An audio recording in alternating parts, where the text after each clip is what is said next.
Hey everybody, welcome back for another video. For this one, I will be reviewing Halloween. Not the 1978 classic, directed by John Carpenter. No, I'm talking about 2018 Halloween, 40 years later, as my t-shirt would indicate. Directed by David Gordon Green. But still starring Jamie Lee Curtis as Laurie Strode and Nick Castle as this shit. Well, he makes a cameo appearance in this one, but you know, you guys get the point. So, anyway, to start off, I will give a brief plot description. So, basically, if you guys don't know already, which I'm sure most of you do anyway, but let's just get to it. So, basically, all the sequels, starting from Halloween 2, you know, we're talking Halloween 2, 3, 4, 5, all the way to Resurrection. So, all of those sequels have been wiped out completely. They've been retconned. They no longer exist in canon, in this timeline, of course. They obviously do exist in real life, so if you guys don't like this sequel, feel free to, you know, you can still go back and check out those movies. So, yeah, it doesn't ruin anything for anybody. But anyway, back to my point. So, basically, this one starts off, obviously, 40 years later, but, so Michael never goes on, you know, any of those other killing sprees, obviously, in the other sequels. This one starts off right after the original with a... First of all, let me get... The intro to this fucking movie is amazing. Like, I can't stress enough... Like, I got chills watching the intro to this movie, because I'll get into it a little later, but it's extremely reminiscent of the original intro, which we haven't had since Halloween 2. And, yeah, I mean... Yeah, I'll get into it. So anyway, fuck, I'm rambling on.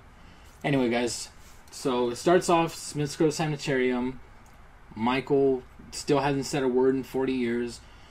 Laurie is, you know, still a mess. She's gone through a traumatic experience, never got over it, and Michael escapes. Movie starts. That's the simplest way I can shorten the plot for you guys. So now, let's get into the stuff I liked about it. Okay guys, so getting into the stuff I liked, as I already stated, starting with the intro, I absolutely love the intro to this movie. So it starts off at Smith's Grove Sanitarium. There are these two podcasters, one male, one female. Their names are Aaron and Dana, I believe. They're very interested in finding out basically what Michael is all about, you know, his reasons for the events that happened 40 years ago, you know, what caused him to go nuts and do all that stuff. And one of the, Michael's new psychiatrist, who was a student of Dr. Loomis, his name was Dr. Sartain. So he introduces them, he shows them, you know, outside. Michael's like chained up, and there's like a yellow line. It's like the perimeter that you absolutely cannot cross no matter what. And of course, Aaron, being stubborn, he, you know, steps right on the line, like borderline. Like he looks back, you know, like, all right, this is as far as I'm gonna go. And then he takes out Michael Myers, you know, the mask, the the William Shatner mask. But yeah, so he whips it out, and then, you know, Michael can almost like sense its presence without even looking at it. And just like the other inmates, you know, or I'm sorry, the other patients, I should say. He's not in prison. But yeah, the other patients start like going crazy and making all kinds of, just making noise and stuff and going crazy. Because they know at this point, Michael's fucking pissed. Like, he's like, nah, dude, like, you didn't just fucking show me my mask. So yeah, they're they're just making a commotion, and then it just, the tension in that fucking scene like builds up and builds up, and Aaron's yelling at Michael because he wants him to speak, he wants him to say something, and it just keeps building and building, and then you just fucking hear that Carpenter, the classic Halloween theme.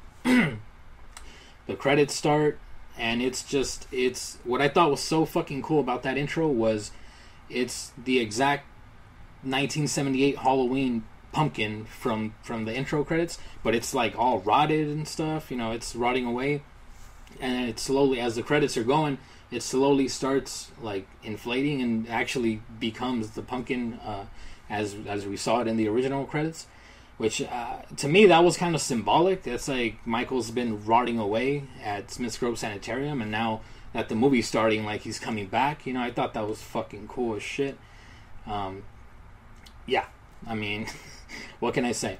And another thing I genuinely liked, I'll be the first one to admit, at first I hated the idea of this film starting after the original Halloween and completely ignoring even Halloween 2, because I'm a huge Halloween 2 fan, and that's the one that set up Michael and Laurie's relationship, the fact that they are brother and sister. But yeah, this one completely retcons that. They are no longer related. And yeah, now I'm kind of coming around to that idea, just because I feel that decision that they made to do that brings Michael back to what Carpenter originally envisioned him in the original 1978 film, which is just the boogeyman. He has no motive. He's not a guy just going after his sister, and then after he kills her, he's gonna like go back home, or it's like he's a killer. That's it. So yeah, I came around to that freaking idea.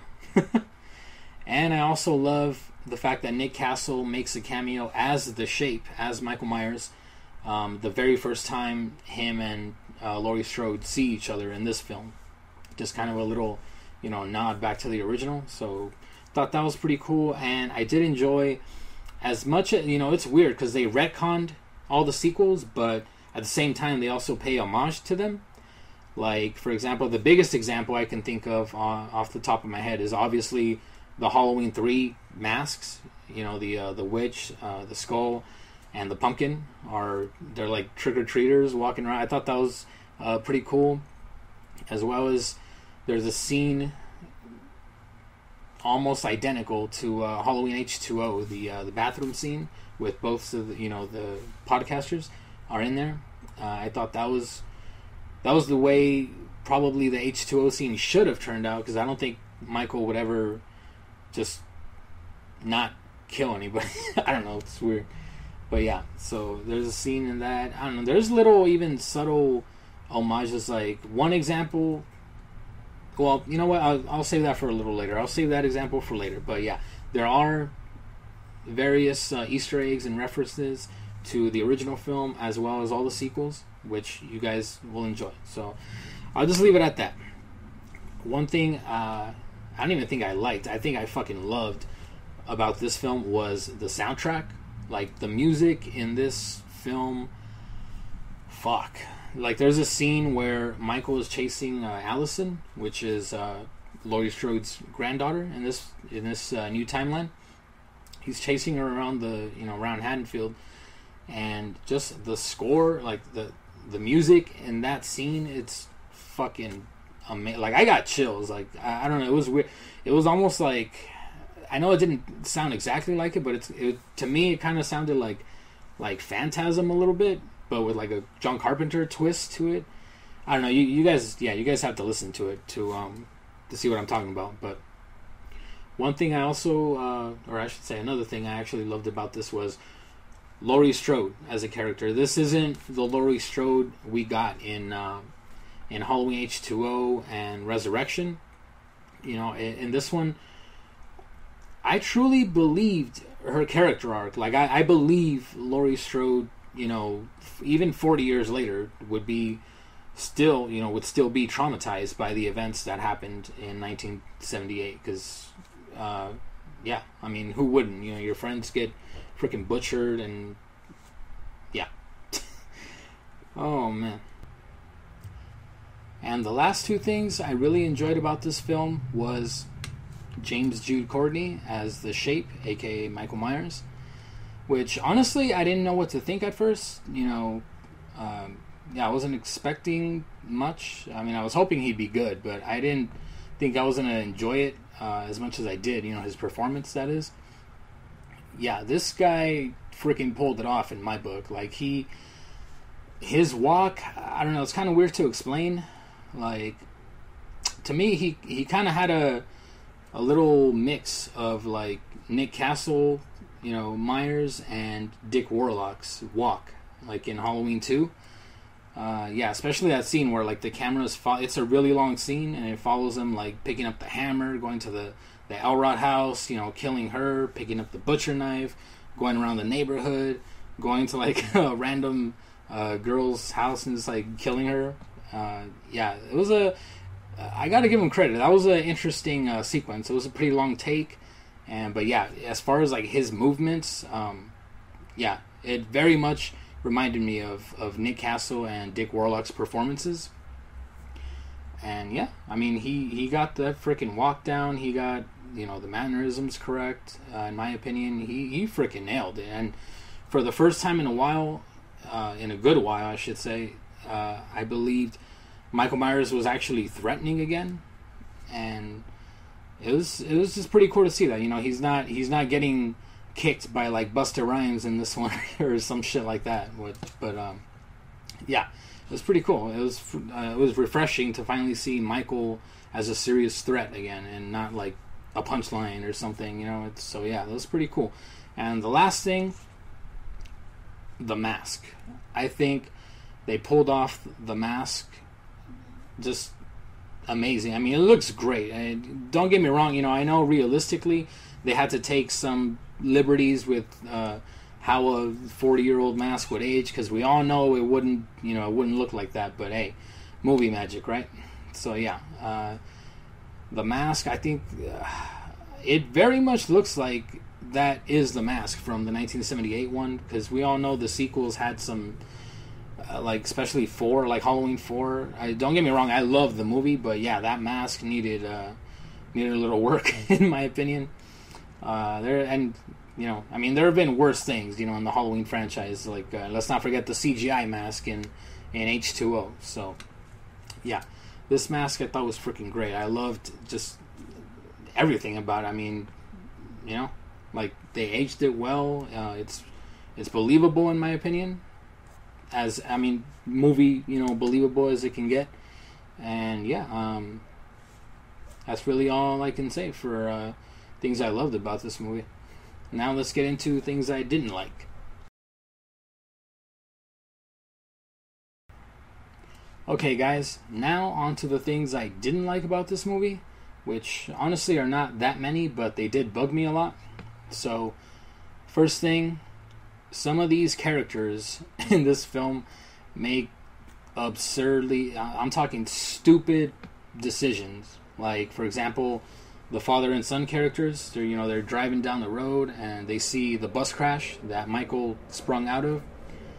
The dad immediately decides to go check it out. As, typical movie dumbass, of course. So he goes check it out. And then his kid, instead of like calling for help or something, just decides to go check out, the bus crash. And he walks up. There's a cop there. He's like all bleeding to death. And as if that weren't enough to scare the shit out of him, he still goes inside the bus to, check if there's any survivors or anything. And Dr. Sartain, Michael's new psychiatrist, is in there. He accidentally shoots him, runs back to the car, and he closes the door. And he's about to call for help finally, which is what he should have done in the first frickin' place.